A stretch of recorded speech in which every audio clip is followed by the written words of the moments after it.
Sir Kalaiselvan sir எப்படி இருக்கீங்க? ஏய் யாரா? ஓய் சந்தோஷ். என்ன விஷயம்? என்ன திடீர்னு வந்திருக்க? இல்லை சார் எப்படி இருக்கீங்கன்னு பார்த்துட்டு டேய் போங்க. எப்படி இருக்கான்னு சொல்ற, விஷயம் வேடா, விஷயம் இல்லாமல் நீ வர மாட்டியா? சொல்டா, என்ன விஷயம்? Come to the point. இல்லை சார், சிஓபி அப்ளை பண்ணோன்னு எல்லாரும் சொல்லிட்டு இருக்காங்க. ஆமாடா, இப்போ எல்லாம் சிஓபி அப்ளை பண்ணால் சர்டிஃபிகேட் ஆஃப் ப்ராக்டிஸ்னு சொல்லிட்டு ஒரு சர்டிஃபிகேட் கூட இஷ்யூ பண்ணுறாங்க. அதை நீங்கள் அப்ளை பண்ணி தான்டா ஆகணும். இல்லை சார், அது நான் ஏன் அப்ளை பண்ணோம் சார்? அப்ளை பண்ணலாம் பரவாயில்ல. வர்றா, அந்த சர்டிஃபிகேட் வாங்கினா தான் நீ ப்ராக்டிஸ் பண்ண முடியும், இல்லைன்னா கோர்ட்டில் ப்ராக்டிஸ் பண்ண விட மாட்டாங்க. ஓ அப்படியா சார்? ஆமாம் சார் இப்போது நான் வந்து 2024 என்ரோல்டு. சரி, நான் அப்ளை பண்ணலாம்ல சார்? 2024 நீ அப்ளை பண்ணி தான்டா ஆகணும். ஏன்னாக்கா பார் கவுன்சில் அந்த ஏஐபி ரூல்ஸ் இருக்கு இல்லையா, அது ஆக்சுவலாக வந்து 2010 தான் வந்தது. ஸோ 2010 அந்த வருஷத்துக்கு பின்னாடி உள்ள என்ரோல் பண்ணுறவங்க ஃபுல்லாக வந்து நீங்கள் எல்லாம் வந்து ஏஐபிஇ ரூல்ஸ் 2010 கீழே வந்துடுவீங்க. அந்த ரூல்ஸ் படி நீ சர்டிஃபிகேட் ஆஃப் ப்ராக்டிஸ் வாங்கி தான்டா ஆகணும். அது இப்படி வாங்கலைன்னா நீங்கள் கோர்ட்டுக்கே போய் ப்ராக்டிஸ் பண்ண முடியாது. அதை வாங்கினா தான் அந்த செக்ஷன் 30 ஆஃப் த அட்வொகேட் ஆக்டில் ரைட் டு ப்ராக்டிஸ் இருக்குல்ல, அதுவே அப்போ தான் வந்து டிகர் ஆகும்டா. சரிங்க சார். சார் இப்போ வந்துட்டு சேம்பர் ப்ராக்டிஸ் இருக்காங்க. ஆமாம், அவங்கெல்லாம் எப்படி சார்? இப்போ சேம்பர் ப்ராக்டிஸ்னால் நீ என்ன சொல்ல வரேனாக்கா, ஒரு சீனியர் ஆஃபீஸில் இருக்கிறாங்க, அவங்க டிராஃப்டிங்கு, கிளைண்ட்கிட்ட வந்து பேசுகிறது, எல்லா வேலையும் பண்ணுவாங்க எக்ஸப்ட் கோர்ட்டில் ஆர்கியூமெண்ட்டை தவிர. அது பேர் தான் சேம்பர் ப்ராக்டிஸ். அவங்களும் கொடுக்குறாங்களே, அவங்களது ஒன்றும் பெரிய விஷயம் கிடையாது. அவங்க வந்து they have to get the certificate from their own seniors. என்னன்னாக்கா, இந்த மாதிரி நாங்கள் 5 வருஷம் இவர் என்கிட்ட ஜூனியராக இருக்கார் அப்படின்னு ஒரு சர்டிஃபிகேட்டை வாங்கி அட்டாச் பண்ணி ஸ்டேட் பார் கவுன்சில் கொடுக்குற ஃபார்மேட்டில் அனெக்ஸ் பண்ணாக்கா அவங்களும் சிஓபி கொடுத்துட போகிறாங்க. Okay sir. சார் இப்போ ஃபேமிலி கோர்ட்ஸில் வந்துட்டு ப்ராக்டிஸ் அது பண்ணுறாங்க. இன்னும் ஒன்று கேளு.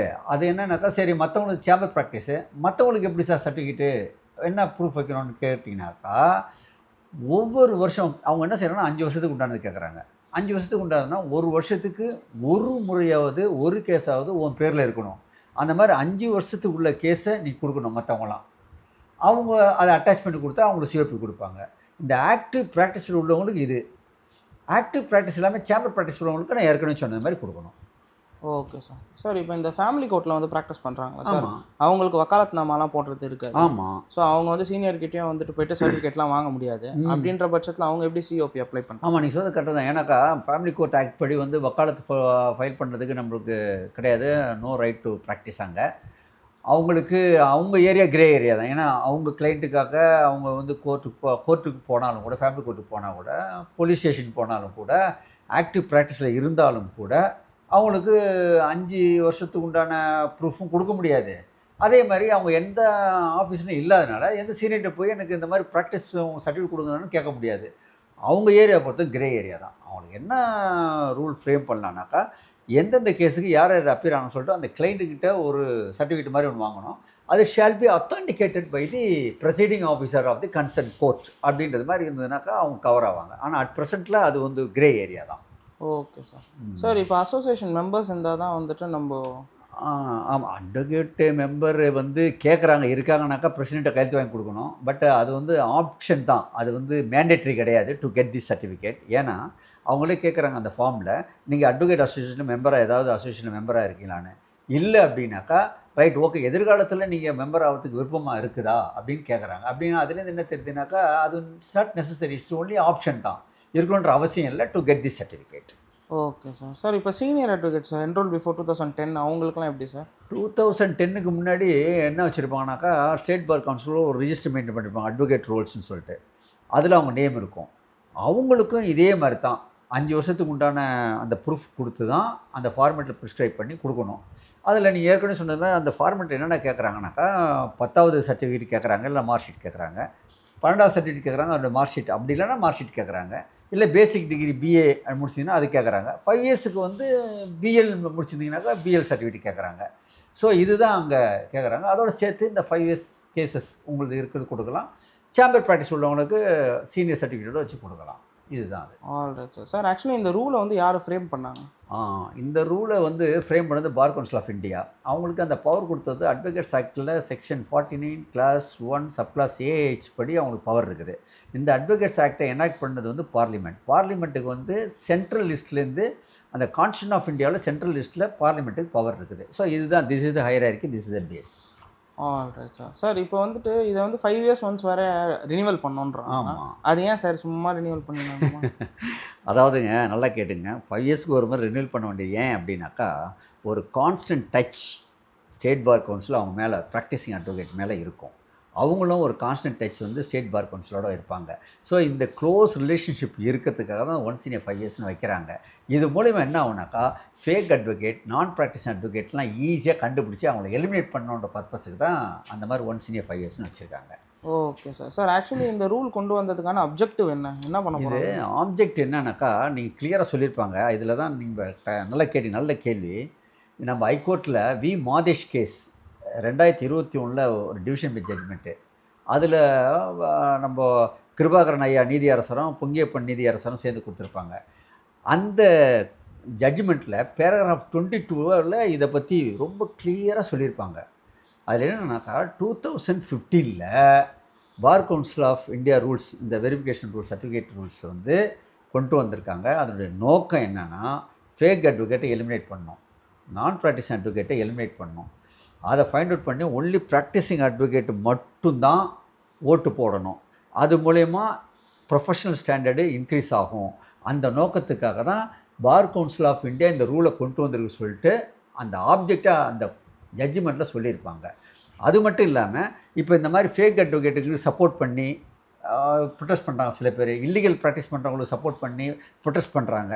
ஸோ அந்த மாதிரி ஆளுங்க மேலே ஸ்ட்ரிக்டாக ஆக்ஷன் எடுக்கணும்னு சொல்லிட்டு இந்த ரூல்லேயே அமெண்ட்மெண்ட் கொண்டு வரணுன்றது அந்த ஜட்ஜ்மெண்ட்லேயே அவ்வளோ கிளியராக பேராகிராஃப் 22ல் சொல்லியிருக்காங்க. நீங்கள் இன்னொன்று கூட கேள்வி கேட்கலாம். அதாவது சேம்பர் ப்ராக்டிஸ்ன்னு சொல்கிறீங்களா, சேம்பர் ப்ராக்டிஸ் எப்படி சார் அது வந்து அலோவ் பண்ணுறாங்க, அதனுடைய லீகல் பேஸ் என்னன்னு கூட கேட்கலாம். இது முதல்ல இந்த சேம்பர் ப்ராக்டிஸினுடைய இந்த இஷ்யூ எதில் ரைஸ் ஆகுதுன்னா, அலகாபாத் ஹைகோர்ட்டில் ஃபுல் பெஞ்சில், தட் இஸ் 1974ல் பிரயாக் தாஸ் அப்படின்னு ஒரு கேஸில் இது அரைஸ் ஆகுது. அதில் தான் அந்த சேம்பர் ப்ராக்டிஸும் பண்ணுறவங்களும் ப்ராக்டிசிங் லாயர்னு சொல்லிட்டு அவங்க ஏற்றுக்கணும்னு கொடுக்குறாங்க. அதை அப்படியே சுப்ரீம் கோர்ட் வந்து 2016 வால்யூம் 8ல் SCCயில் 332 பேஜ்னு நினைக்கிறேன். அதில் மஹிபால் சிங் ராணா கேஸில் வந்து சுப்ரீம் கோர்ட்ஸில் வந்து இதை கோட் பண்ணுறாங்க. கோட் பண்ணி இதை அப்ரூவ் பண்ணுறாங்க. ஸோ இதனுடைய சேம்பர் ப்ராக்டிஸும் ப்ராக்டிசிங் லாயரில் வரலான்றத பேஸ் வந்து அலகாபாத் ஃபுல் பெஞ்ச் ஜட்ஜ்மெண்ட்டும் அதை அப்ரூவ் பண்ண supreme court judgment Mahipal Singh கேஸும் தான் இதனுடைய ஆதாரம். Alright sir. ஸோ இப்போது நான் வந்துட்டு இன்னும் வந்துட்டு இது பண்ணல சார், அப்ளை பண்ணல. இப்போ இதோட லாஸ்ட் டேட் என்ன சார்? இன்றைக்கி வந்துட்டு 11 சண்டே, இன்றைக்கி 11ஆம் தேதியா? இதுக்கு லாஸ்ட் டேட் எக்ஸ்டெண்ட் பண்ணிட்டாங்க.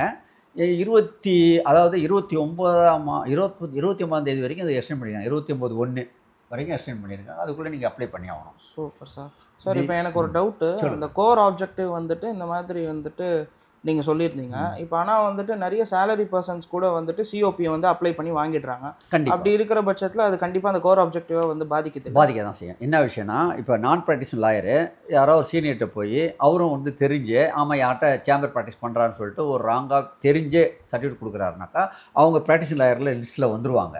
அப்போது இவங்க வந்து இந்த மாதிரி நான் ப்ராக்டிஸ் லாயர் தான், இவர் எம்ப்ளாய்டு சேலரி எம்ப்ளாய்டு தான் சொல்லிட்டு கண்டுபிடிச்சி அவங்கள அப்ஜெக்ஷன் பண்ணோம்னா வெரிஃபிகேஷன் பண்ணி ஸ்டேட் பார் கவுன்சில் அவங்க நேமை நீக்கணும், டிபார்ட்மெண்ட் ஆக்ஷன் எடுக்கும், கிரிமினல் ஆக்ஷன் எடுக்கும். பட் அது கண்டுபிடிச்சாதான், கண்டுபிடிக்கலன்னா அவங்களும் திருட்டு ஓட்டு போகிறதுக்கு வாய்ப்பு இருக்குது, அதை தடுக்க முடியாது. Okay sir. இப்போ நமக்கு அந்த மாதிரி ஒரு விஷயம் தெரிய வந்ததுன்னா நம்ம அப்ஜெக்ட் பண்ணுறதுக்கு பண்ணலாம். அது என்ன ரொம்ப ஈஸி. என்னன்னாக்கா, இப்போ நம்ம ப்ராக்டிசிங் லாயர் நம்ம சர்டிஃபிகேட்லாம் இப்போ வாங்குறாங்க இல்லையா, ஃபார்ம்ஸ்லாம் வாங்குறீங்க இல்லையா, இவங்க எல்லாத்தையும் கம்ப்ளீட்டாக சர்டிஃபிகேட்லாம் வெரிஃபை பண்ணி எலிஜிபிலிட்டி கரெக்டாக இருந்ததுன்னா ப்ராக்டிசிங் லாயர் சொல்லிட்டு ஒரு லிஸ்ட்டு ரெடி பண்ணி அது பார் கவுன்சிலில் அவங்களுடைய நோட்டிஃபிகேஷன் போடுவாங்க. அதன் பிறகு வந்து ஒவ்வொரு கோர்ட்டுக்கும் அதை சர்க்குலேட் பண்ணிவிடுவாங்க. சர்க்குலேட் பண்ணிட்டு அந்த லிஸ்ட்டு தெரியும். அதேமாதிரி நான் ப்ராக்டிஸ் லாயர் நேமும் லிஸ்ட்டை வந்து பப்ளிஷ் பண்ணுவாங்க. அப்போ நம்ம ஈஸியாக ஐடென்டிஃபை பண்ணலாம், இவங்க ப்ராக்டிசிங் லாயர், நான் ப்ராக்டிசிங் லாயர். இது இல்லாமல் ஒவ்வொருத்தவங்களுக்கும் அந்த சர்டிஃபிகேட்டும் நம்மளுக்கு கொடுப்பாங்க. சர்டிஃபிகேட் கொடுத்து இவங்களாம் ப்ராக்டிசிங் லாயர்னு கொடுப்பாங்க. அதை வச்சுக்கிட்டு நம்ம ஹோல்ட் பண்ணுறோன்னு வச்சுங்க, யார் ஈஸியாக ஐடென்டிஃபை பண்ணி ஆக்டிவ் ப்ராக்டிஸ், யார் நான் ப்ராக்டிசிங் லாயர்னு சொல்லிட்டு ஈஸியாக ஐடென்டிஃபை பண்ணி முடியும். ஆல்ரைட் சார், ரொம்ப தேங்க்ஸ் சார். நான் இனிமேல் சிஓபி வந்து அப்ளை கண்டிப்பாங்க. இது வந்து இதனுடைய ஆப்ஜெக்ட் வந்து நோ டவுட் அட் ஆல். இது நீங்களாம் ஜூனியர்ஸுங்களாம் வந்து என்கரேஜ் பண்ணணும். இதனுடைய ஆப்ஜெக்டை வந்து நம்ம division bench of the high court V. Madhesh கேஸில் சொன்னது மாதிரி நம்மளுடைய ஸ்டாண்டர்டை இம்ப்ரூவ் பண்ணணும். இல்லாட்டினாக்கா ஃபேக் அட்வொகேட்டும் இல்லீகலாக ப்ராக்டிஸ் பண்ணுறவனும் நான் ப்ராக்டிஸ் அட்வொகேட்டும் அவங்க தான் டிசைட் பண்ணுறது மாதிரி ஆகிடும். அட்வொகேட்ஸ் அசோசியேஷனில் யார் லீடராக வரணும், பார் கவுன்சிலில் யார் மெம்பர் ஆகணும்னா அவங்க கண்ட்ரோலுக்கு போயிடும், இன்னும் மோசமான சூழ்நிலை ஆகும். அதெல்லாம் தடுக்கிறதுக்கு நோக்கத்துக்கு தான் அதை கொண்டு வந்திருக்காங்க. அதனால் எவ்ரிபடி ஷுட் என்ன சொன்னால் அப்ரிஷியேட் பண்ணோம், நம்ம கோஆப்ரேட் பண்ணோங்க இதை. Okay sir. இமீடியட் நாளைக்கு போய் அப்ளை பண்ணுப்பா, மறந்துடாதீங்க. தேங்க்யூ. Thank you very much.